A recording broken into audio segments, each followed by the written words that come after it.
नमस्कार साथियों, स्वागत है आप सभी का आपके अपने इस YouTube चैनल पर जिसका नाम है जीएस बूस्टर, जो कि पार्ट है तक्षशिला आईएएस बलिया का और मैं हूं अनूप उपाध्याय। साथियों, पहले भारत अब चीन, आखिर नेपाल की राजनीति में ऐसा क्या बदल रहा है? जिस रवि लमिछाने ने कुछ ही समय पहले नई दिल्ली में प्रधानमंत्री मोदी, अमित शाह और एस जयशंकर से मुलाकात की थी, अब वही चीन के निमंत्रण पर बीजिंग जाने की तैयारी कर रहे हैं। क्या नेपाल भारत और चीन के बीच नई कूटनीति बाजी खेल रहा है, या फिर चीन नेपाल की राजनीति में अपनी पकड़ और मजबूत करने की कोशिश कर रहा है?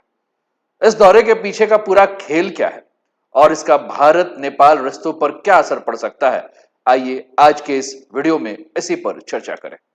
साथियों, चैनल पर पहली बार है तो चैनल को सब्सक्राइब करके बेल आइकन दबा दीजिएगा कि यहां आने वाले हर वीडियो का नोटिफिकेशन आप सभी को टाइम पर मिले। वीडियो पसंद आए तो लाइक शेयर भी कर दीजिएगा। तो चलिए शुरुआत करते हैं आज के इस सेशन को। और आज का टॉपिक आप सभी के स्क्रीन पर है, पहले भारत अब चीन, नेपाल का नया दौर। समाचार पत्र देखें तो काठमांडू पोस्ट और खबर हब, दो समाचार पत्रों ने इसे कवर किया। दोनों समाचार पत्रों ने रवि लमिछाने के चीन का जो दौरा है, जिसको किसी पीसी के द्वारा इनविटेशन जो मिला है, इस पर हम चर्चा करते हैं, इस चर्चा को आगे बढ़ाते हैं। साथियों, नेपाल की राजनीति में से इस समय एक बड़ी खबर जो है वो सामने आ रही है। राष्ट्रीय स्वतंत्र पार्टी यानी कि आरएसपी के अध्यक्ष है, नाम है रवि लमिछाने, जल्द ही चीन के दौरे पर जा सकते हैं। पार्टी सूत्रों के मुताबिक उन्हें चीन कम्युनिस्ट पार्टी यानी कि सीपीसी की ओर से आधिकारिक निमंत्रण मिला है और अगस्त में इस यात्रा की तैयारी अंतिम चरण में। इस प्रतिनिधि मंडल में आरएसपी के कई वरिष्ठ नेता भी शामिल हो सकते हैं। अब सवाल यह है कि यह दौरा इतना महत्वपूर्ण क्यों माना जा रहा है? क्योंकि कुछ सप्ताह पहले रवि लमिछाने भारत आए थे। नई दिल्ली में उन्होंने प्रधानमंत्री नरेंद्र मोदी, गृह मंत्री अमित शाह और विदेश मंत्री डॉक्टर एस जयशंकर से मुलाकात की थी। उस यात्रा को भारत नेपाल संबंधों में एक सकारात्मक संकेत माना गया था, लेकिन अब वही नेता चीन के निमंत्रण पर बीजिंग जाने की तैयारी कर रहे हैं। ऐसे में राजनीतिक गलियारों में कई तरह के सवाल उठ रहे हैं।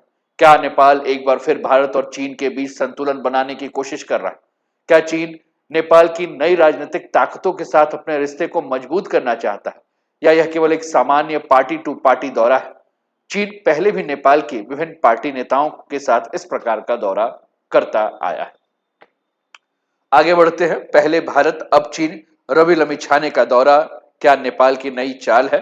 रवि लमिछाने चीन जाएंगे, और कौन है रवि लमिछाने, इनके बारे में भी हम थोड़ी देर में आपके साथ चर्चा करेंगे। साथियों, हमने जैसा कहा कि जो ध्यान देने वाली बात है वो ये है कि ये सरकारी नहीं बल्कि पार्टी स्तर का दौरा बताया जा रहा है। यानी बातचीत सीधे नेपाल सरकार और चीन सरकार के बीच नहीं, बल्कि आरएसपी और चीन की कम्युनिस्ट पार्टी के नेताओं के बीच होने वाली है। हालांकि ऐसे राजनीतिक संपर्क भविष्य की कूटनीति पर भी असर डाल सकते हैं। अब सबसे बड़ा सवाल कि चीन ने रवि लमिछाने को इसी समय क्यों बुलाया है और इस दौरे का भारत और नेपाल के पूरे दक्षिण एशिया की राजनीति पर क्या असर पड़ सकता है, इसे भी हमें समझना है। लेकिन सबसे पहले हमें समझना है कि रवि लमिछाने कौन है। साथियों, सबसे पहले इनके बारे में हम जाने तो रवि लमिछाने नेपाल के जाने माने पूर्व टीवी पत्रकार है। अपने खोजी पत्रकारिता वाले कार्यक्रम में उन्होंने भ्रष्टाचार और सत्ता के खिलाफ आवाज उठाई है, जिससे युवाओं के बीच उनकी एक अलग पहचान बनी है। साल 2022 में उन्होंने राष्ट्रीय स्वतंत्र पार्टी की स्थापना की। उनकी पार्टी ने खुद को पारंपरिक राजनीति के विकल्प के रूप में पेश किया और पहले ही चुनावी परीक्षा में शानदार प्रदर्शन कर नेपाल की तीसरी सबसे बड़ी पार्टी बनने में सफलता भी हासिल की। हालांकि उनकी राजनीतिक यात्रा विवादों से घिरी रही। नागरिकता और सहकारी फंड से जुड़े मामले में उनके खिलाफ कानूनी जांच चल रही है, जिसकी वजह से उन्हें सरकार और पार्टी दोनों स्तर पर चुनौतियों का सामना करना पड़ा। लेकिन विवादों के बावजूद नेपाल की राजनीति में उनकी लोकप्रियता और राजनीतिक अहमियत बनी हुई है, और यही वजह है कि भारत के बाद अब चीन भी उनके साथ सीधे राजनीतिक संवाद बढ़ाने में दिलचस्पी दिखा रहा है।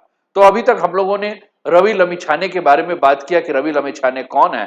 अब भारत की यात्रा जब इन्होंने किया था तो भारत के यात्रा का महत्व क्या है, उसके ऊपर भी हम चर्चा करते हैं। अभी तक हमने ये भी बात की कि ये चीन की यात्रा पे जा रहे हैं, और हमें ये भी जानना है कि जब चीन का दौरा करेंगे तो चीन की दौरा जो है वो इतना चर्चा में क्यों है। साथियों, अभी इन्होंने भारत की जब यात्रा की थी तो कुछ समय पहले जब ये नई दिल्ली पहुंचे थे तो इस दौरान उन्होंने भारत के शीर्ष नेताओं से मुलाकात की थी। उनकी मुलाकात भारत के प्रधानमंत्री नरेंद्र मोदी, गृह मंत्री अमित शाह और विदेश मंत्री एस जयशंकर से हुई थी। और इन बैठकों में भारत नेपाल संबंध, लोकतांत्रिक सहयोग, विकास और आपसी साझेदारी जैसे मुद्दों पर भी चर्चा हुई थी। यह यात्रा इसलिए भी महत्वपूर्ण थी क्योंकि रवि लम्बिछाने पारंपरिक नेपाली दलों से अलग एक नई राजनीतिक ताकत का प्रतिनिधित्व कर रहे हैं और ऐसे में भारत ने यह संकेत दिया कि वह केवल सत्ता में मौजूद दलों तक सीमित नहीं है बल्कि नेपाल की उभरती राजनीतिक शक्तियों के साथ भी संवाद बनाए रखना चाहती है। भारत की नेपाल नीति लंबे समय से यही रही है कि अलग अलग राजनीतिक दलों और नेताओं से संपर्क बनाए रखे जाए ताकि दोनों देशों के रिश्ते किसी एक सरकार या पार्टी के ऊपर निर्भर ना रहे। और यही कारण है कि जब भारत यात्रा कुछ समय बाद चीन की कम्युनिस्ट पार्टी ने रवि लम्बिछाने को बीजिंग आने का निमंत्रण दिया तो इस घटनाक्रम ने सबका ध्यान अपनी ओर आकर्षित कर लिया। और अब अगला सवाल यही कि अगर चीन में अगर जा रहे हैं, आखिर चीन ने जो है वो रवि लम्बिछाने को आरएसपी को क्यों अपने यहां बुलाने में इतनी ज्यादा दिलचस्पी दिखाई है। तो चीन क्यों बुला रहा है और चीन जब इनको बुलाया जा रहा है तो क्या उसके पीछे कारण हो सकते हैं, ये भी देखना जरूरी है। साथियों, असल में चीन सिर्फ सरकारों के साथ नहीं बल्कि राजनीतिक दलों के साथ भी लगातार संपर्क बनाए रखता है। नेपाल के कई नेताओं, सांसदों, युवा नेताओं और प्रांतीय प्रतिनिधियों को पहले भी चीन आमंत्रित करता रहता है और इस रणनीति को पार्टी टू पार्टी डिप्लोमेसी कहा जाता है। ऐसे दौरे में राजनीतिक व्यवस्था को समझना, प्रशासनिक अनुभव को साझा करना, नेतृत्व प्रशिक्षण और भविष्य के नेताओं के साथ रिश्ते बनाना इसका प्रमुख उद्देश्य। यानी चीन केवल आज की सरकार से नहीं बल्कि कल के संभावित नेताओं से भी अपने संबंधों को मजबूत करने की कोशिश करता है और इसीलिए रवि लम्बिछाने का निमंत्रण इसी बड़ी रणनीति का हिस्सा माना जा रहा है। तो फिर प्रश्न यही है कि क्या अगर यात्रा नेपाल की हो रही है, नेपाल की चीन के की तरफ हो रही है, तो क्या नेपाल भारत से दूर जा रहा है? साथियों, इसका सीधा जवाब ऐसा कहना अभी सही नहीं होगा। नेपाल की विदेश नीति लंबे समय से संतुलित कूटनीति पर आधारित। वह भारत, चीन, अमेरिका तीनों के साथ अच्छे संबंध बनाए रखने की कोशिश करता है और अंतर्राष्ट्रीय संबंध में अगर हम बात करें तो इसे बैलेंस फॉरेन पॉलिसी कहा जाता है। नेपाल की सोच साफ है कि भारत उसका सबसे बड़ा पड़ोसी और आर्थिक साझेदार है। चीन निवेश और इंफ्रास्ट्रक्चर का बड़ा स्रोत है, जबकि अमेरिका विकास और लोकतांत्रिक सहयोग का एक महत्वपूर्ण भागीदार है। और इसलिए नेपाल आमतौर पर किसी एक खेमे में जाने के बजाय तीनों के साथ संतुलन बनाए रखने की जो है वो कोशिश करता है। तो फिलहाल अगर हम कहें कि इनकी यात्रा क्यों हो रही है, किस लिए हो रही है, तो हमने कहा कि पार्टी टू पार्टी डिप्लोमेसी है और नेपाल हमेशा संतुलन की राजनीति चलाता है। लेकिन सबसे महत्वपूर्ण प्रश्न है कि जब ये भारत आए तो भारत के प्रधानमंत्री नरेंद्र मोदी जी से इनकी मुलाकात हुई, तो क्या चीन जब जाएंगे तो शी जिनपिंग से इनकी मुलाकात होगी? साथियों, अभी कोई इसकी आधिकारिक पुष्टि नहीं हुई। कुछ मीडिया रिपोर्ट में इसकी संभावना जरूर जताई जा रही है, लेकिन चीन या आरएसपी की ओर से अभी तक ऐसी किसी मुलाकात की पुष्टि नहीं की गई। अगर भविष्य में ये मुलाकात होती है तो इसका महत्व ज्यादा प्रतीकात्मक और राजनीतिक होगा, क्योंकि इससे चीन का संदेश जाएगा कि वह नेपाल की उभरती राजनीतिक ताकतों से भी सीधे रिश्ता बना कर रखती। अगर हम भारत पर इसके प्रभाव के बारे में बात करें या क्या भारत को इस पर चिंता करना चाहिए, इस पर अगर हम बात करें साथियों, तो इस दौरे में व्यापार, कनेक्टिविटी, बीआरआई, सीमा सहयोग और हिमालय भू राजनीति जैसे विषय चर्चा में हो सकता है कि आ जाएं। लेकिन यहाँ एक तथ्य समझना जरूरी है कि यह भारत चीन या नेपाल चीन के बीच कोई सरकारी समझौता नहीं है।